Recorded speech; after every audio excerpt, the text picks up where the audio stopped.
art of fighting without fighting. That's the idea of demoralizing your opponent. I'm an Aikido master because I take my opponent's attacks, like putting me in jail, and I Aikido it and use it to become the most famous man in the world. The art of fighting without fighting is avoiding a fight in the first place.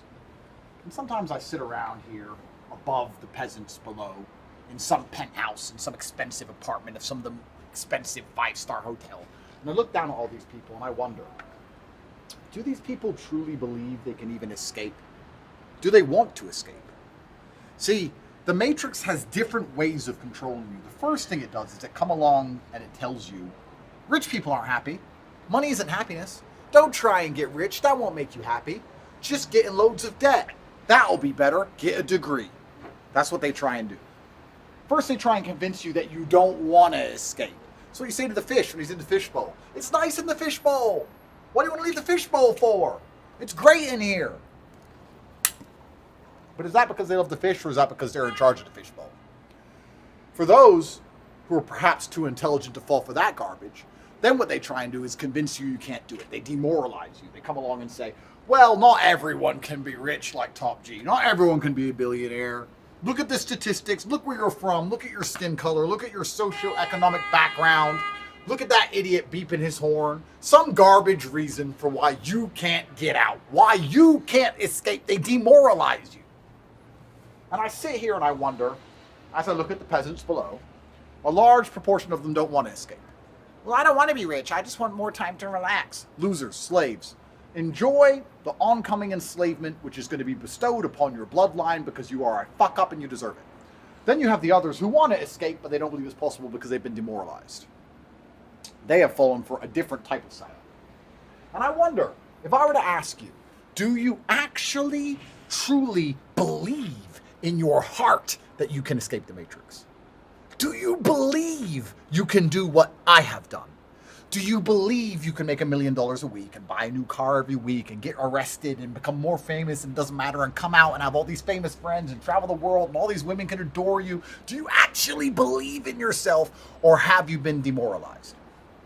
Self-belief is something that is purported and pushed. It's something that is advertised by a bunch of people. You got to believe in yourself. You have to understand, you don't have to believe in yourself for all the hippie garbage reasons they're giving you. You have to believe in yourself because every single time you're going to want to do something which is exceptional, you're going to have to suffer. And the only way you can suffer is if you believe you will reach it to the other side. You believe it will work in the end. If I set you on fire and I tell you that eventually, in 15 seconds or so, I'll put out the fire, and you believe me, you'll be able to sit there, engulfed in the flames of poverty, and you'll be able to meditate and use your mind to resist dying because you believe it's coming to an end. If you don't believe I'm ever going to put the fire out, you're done. In fact, you're toast. And the reason for that is because you cannot endure the pain required because you don't ever believe you're going to get to the destination you are hoping for. To get to the end, you have to believe in yourself because you're going to suffer and it's going to hurt. And the only way you're going to get there is if you truly believe you're going to make it. So when I ask you, do you believe you can escape the Matrix? Do you know what you want? Do you believe you can achieve your dream life and not be like all of these other idiots down below who don't want to escape or don't think they can escape or think it's too hard or think it's too difficult? Do you truly believe you are that guy? Because not all of you are going to make it. But the ones that do make it are going to be the ones who believe they can make it. I always knew I was going to make it. I knew I couldn't be like all of these brokies. I couldn't do it. Couldn't be a brokey. Couldn't be a wagey. Couldn't be a worky. No, sir. I knew I deserved better. There had to be a way out, and I found it. You have to believe in yourself. Now, we're going to go a step further, because I don't want to sound like any of these hippie self-help guru idiots. When I say believe in yourself, I don't mean sit around on your ass, jerking off, believing in yourself. Because that is just a fast track to nowhere. I want you to believe in yourself because you have built a self-image which is ruthlessly created via difficult experiences you have deliberately undertaken. I want you to go out there and do difficult things on purpose so that if you ever catch yourself with any self-doubt, and self-doubt is insidious and dangerous.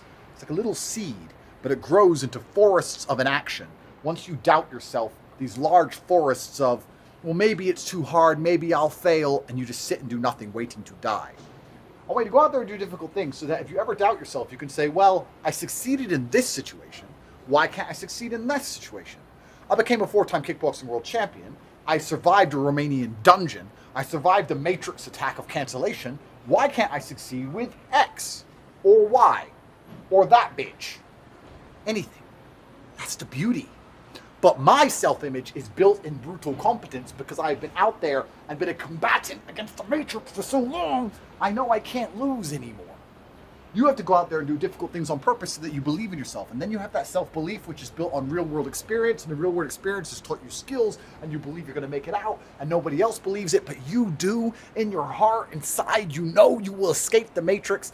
And that is how you're going to escape. It's kind of amazing. Something so intangible, emotional, like absolute self-belief can play out so heavily in the tangible world of bricks and mortars and Ferraris and money. But it's the physical and metaphysical that combine. That's what makes life so beautiful, all the things we understand and all the things we don't understand. But often I say to people, what's your dream? And they say, I want to escape the Matrix. And I say, but will you? And I see in their eyes the flicker of doubt. They're confused by the question. Andrew, I want to escape the Matrix. Will you? They don't know. They have no idea if they will or not. They don't believe if they will or not. They've never thought about that. It's easy to think about what you want. It's difficult to think about what you're actually going to have and do, because then you are accountable for that. Now you have to take action. I want lots of things. But I know which things I'm going to be able to do and which things I'm not going to be able to do. So, please understand the Matrix operates on different levels. They convince you to not try and escape. If you do want to escape, they convince you can't do it. You must believe in yourself and you must test yourself. You must become so brutally competent that you know there is nothing you cannot achieve. And when you've done those things and you truly believe, and the universe, by some freak accident, decides to place me in the exact place you are. You're walking down nobody's street in a no-name town, and you see Andrew Tate, the top G, and you say, I don't believe it. It's you, it's Andrew Tate. I watch all your videos, I love your stuff. I want to escape the Matrix. You should know exactly what to answer when I reply.